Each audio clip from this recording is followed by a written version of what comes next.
আজ সকাল 11টার দিকে হঠাৎ ঢাকা কেঁপে উঠল।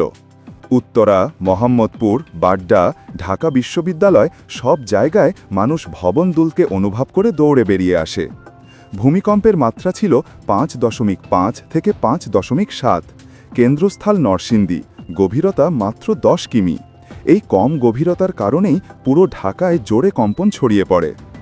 11টার ব্যস্ত সময়ে হঠাৎ কম্পনে থমকে যায় যানবাহন, লিফট বন্ধ হয়ে যায়, মোবাইল নেটওয়ার্কেও কিছু এলাকায় সমস্যা দেখা দেয়।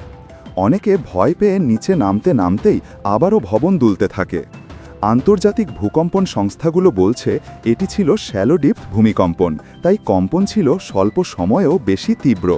কিছু আন্তর্জাতিক রিপোর্টে প্রাথমিক ক্ষতিগ্রস্ত ও আহতের কথাও বলা হয়েছে। বিশেষজ্ঞদের মতে বাংলাদেশের পাশের সক্রিয় মেঘনা ফল্ট ও দাউকি ফল্টে জমে থাকা চাপের হঠাৎ রিলিজই এই কম্পনের কারণ এবং এটি ভবিষ্যতে বড় ভূমিকম্পের সম্ভাবনার ইঙ্গিতও হতে পারে। তাই সতর্ক থাকুন, লিফট নয় সিঁড়ি ব্যবহার করুন, ভারী আসবাব দেয়ালে ফিট রাখুন এবং পরিবারের সবাইকে ভূমিকম্প নিরাপত্তা নিয়ম শিখিয়ে রাখুন। শেষে বলা যায়, আজকের এই 11টার কম্পন আমাদের মনে করিয়ে দিল, প্রস্তুত থাকলে জীবন বাঁচে। আরও আপডেট পেতে চ্যানেলটি সাবস্ক্রাইব করুন।